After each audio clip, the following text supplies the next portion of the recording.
Jerry, 1935, Haverhill, Massachusetts. Let's go back, right around the end of the Depression. Right. What do you remember when you were just a little girl? Well, we lived in a two-family house. We were upstairs, and my grandparents were downstairs. Your grandparents on which side? My mother's Okay. parents. And it's interesting. I mean, my father was from Philadelphia, and he was a graduate of the University of Pennsylvania, and his father was a doctor, and he was part of the German Jewish migration, you know, who thought they were pretty special. And my mother's parents were from Russia. We don't even know, we think exactly where, we don't know exactly. And they met, but what was so wonderful that my grandparents, the immigrants, my mother went to camp, summer camp, she went to Ohio State, and somehow, we're not exactly, anyway, she met my father, I think when she was in college, somehow, and they moved to Philadelphia. But when the Depression hit and my father lost his job in the bank, then they moved back to Haverhill, where the immigrant had a really good business. So that's how we ended up in Haverhill. Now, did your grandparents on either side ever tell you their story of coming over to this country and getting set up in Not business? really. Now, your dad went to work for his dad or your mom's dad? My mom's dad. Okay, and what business was that? It was the leather business. Haverhill at one time had 100 shoe factories. It was an industrial revolution town. But eventually, because trying to get cheap labor, the factories move up to Maine, they move down south, and then you know where they move after that, Yeah. overseas. Where did you go to grammar school? I went to Crowell Street Grammar School, where I was the only Jewish child, but it didn't seem to make a difference. Where was high school? High school was Haverhill High School, Okay. where I was the only Jewish child in the group that was the group. Right. Now, when you were a small child, World War II broke out. How did that affect your family? Well, my mother, who was always very resourceful, had a little, I think, knitting shop. When war broke out, my grandfather rushed down and said, "Ruth, you have to close up your shop, because if you are married and you only have your only source, and your husband is a certain age, and your only source of income is his income, then he won't be drafted. But if, I mean, she couldn't have been making much in this little knitting shop, but if you have a little business, then he would be drafted." So she closed the knitting shop. And the other way it affected me, I had 3 uncles, and they all were in the Air Force. And none of them went overseas. I don't know exactly what they did, but I remember having this terrible dream, and the youngest one was still living at home, although he was graduated from college and working, you know, where he was on a ship, and he was, very vividly, the ship was torpedoed. So the war was there, but it, you know, I was 7 years old or 8 years old. Now, you mentioned your mom went to college. What college did she go to? She went to Ohio State because she had gone to Camp Somerset, which was a pretty well-known Jewish camp, and met the boys from Kennebec. And anyway, she went to Ohio State. High school life, what was that like for you? It was good for me because I've always had the ability to be friends with whoever I wanted to, so it was fine. It was the era where the Jews wanted to date the non-Jews, and the non-Jews wanted to date the Jews, and the parents weren't liking that very much. So you were a rebel is what you're saying. Oh, sort of, but I didn't go out on dates, per se, after going out with one popular boy, who wasn't Jewish, and he didn't even take me for a Coke. He just took me to Neck. So I figured, you know, who needs that? So I went with the group. I enjoyed high school, and I made very good grades. Now, after high school, did you go on to college, or was it to Yes. work? Okay, where'd you go to school? Well, I had applied to Wellesley, Connecticut College for Women. It was the era of the women's college. Goucher College, because my mother at prep school had met a girl from Baltimore, and somehow I got into all of them except Wellesley, which was the top women's college, because the top girl in our class got to women's college. And Haverhill being an hour from Boston, we didn't think that they were going to take another girl from. So my mother, when she had been at prep school, had known somebody from Baltimore, and we went down to see Goucher, and we liked it right away, and I went there. Yeah. What was college life like? College was terrific. Tell me about it. Well, in those days, they put, which was really smart, a girl from a small town in the north with a girl from a small town in the south. So Interesting. Shirley, my roommate, who I had a little trouble adjusting, and Shirley was everything was wonderful, everything was great. But anyway, we became extremely good friends, lived together after college. Her boyfriend, who became her husband, brought my husband up to meet me. So, but she wanted to make good grades. Now, when you say brought your husband up to meet you, Right. What do you mean? Oh, well, we were living in New York, and you could, find a job for $75 a week, which didn't pay for a lot, but took care of your, wasn't expensive then. And she was dating somebody, Bob, and who was in the shoe business. And Charlie was the shoe buyer for Levine's department stores. And he brought him up to meet me. You guys And it started was dating? love at first sight, and we started dating. And I was 21 or 22, and he was 39, which is a little bit of an age difference. And we went to see my parents, and Charlie was terrific. Yeah.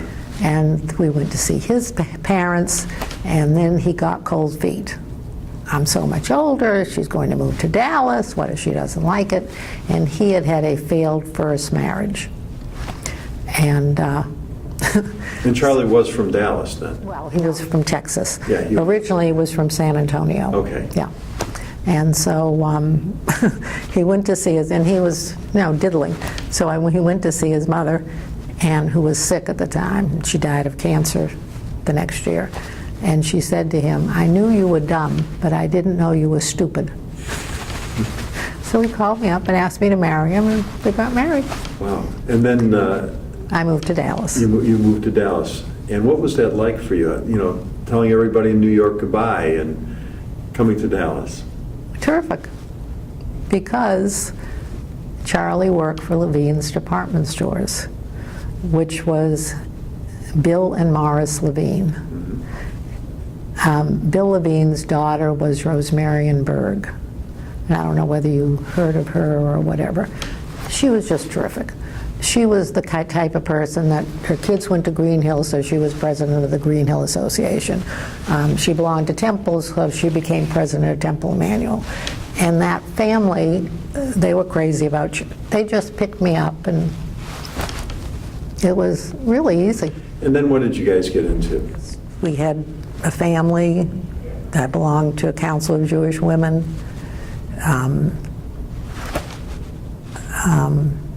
Just the usual.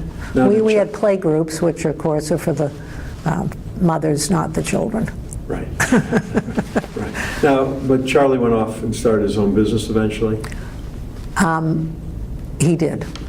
Okay. And what was that decision Well, like? because Levine's had been bought by Coit, and Coit went bankrupt. So Charlie was a forward-thinking person. Coit went bankrupt like on a Friday, and Levine's and Foot Action opened its first store in Wichita Falls on a Saturday, the next day. His idea was, remember he's competing against the Foot Locker, was to go into small towns that had malls. Wichita Falls opened up a mall, and he was one of the first tenants. He went into Temple. It became a large company. eventually. Now, was this something that you guys were planning all along, or was this something that came No, up this was something that he knew Coit was going to go bankrupt, and he needed to do something. And were you a little bit concerned about that? I can't explain it. I think when you're young, no, I just thought that it would be okay. Tell me about your involvement with the Jewish community. I wasn't that involved, really, until, oh, and then when my children were little, I just needed something interesting to do. So I went back to SMU and got a master's in history. Okay. So Rhea Wolfram, who knows everything, knew that I had done that, and quote Rabbi Klein, I asked my favorite president, Henry Jacobus, for money for an archives. And so Rhea knew that I had gotten a master's in history, so they asked me to be the archives chairman. And I thought, oh, this is so interesting. I think I'd like to be the archivist. So I became the archivist. That's how I became the archivist. What are some of the most interesting stories you can tell us? Well, I got to know people that I would not normally know. We had a very prestigious archives committee, and Hortense Sanger was fabulous. She was married to Morton Sanger, part of the Sanger family, and she was fun, she was smart, and she became a best friend. So, and then I met Adeline Harrison, who was best friends with Hortense. And then Edna Flaxman became my archives chairman, who was fabulous and wonderful. That's Susie Greenman's mother. And it was just interesting and gave me something to do, and I'm still doing it, which is really wonderful. Right. Is there some storyline that you have, in your work and research and everything, that you went, wow, this is really unique to Dallas? Well, I wrote a book, A Light in the Prairie. Tell me about it. I just decided, lo and behold, that I wanted to write the story. And so I did. It took me a couple of years, and I'd never written a book before. And at the same time that I was archivist at Temple, I became involved with the Dallas Historical Society. And then I became president of the Dallas Historical Society. And I still see friends from there. Dallas is really a terrific place to live, I think, because I was really lucky and I met really people that I liked. And then you can become involved if you want to. Lots of people do. They counsel Jewish women or Democratic Party. I'm involved in that. Now, in your lifetime, there's been so many momentous occasions on the national scene. Right. You lived through World War II, President Kennedy assassination, something good, the moon landing the first time in '69, of course the tragedy of 9/11.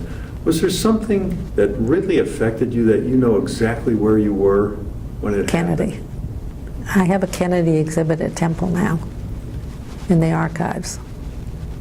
That really, really affected me. Yeah, where were you at the time? I was on the street watching them come by. Okay. I saw them.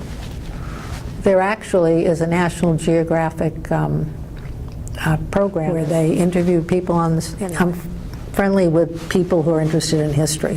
So the people at the 6th floor knew I was on the street, and that's how I got interviewed by National Geographic. Now, what did you see? I saw the Kennedys. Did you see the actual assassination? No, I was on Turtle Creek and Lemon, so I wasn't even downtown. And then when you found out about it? You just couldn't believe it, and you came home and watched television. Yeah. Now, where were your children born? Here. Here in Dallas?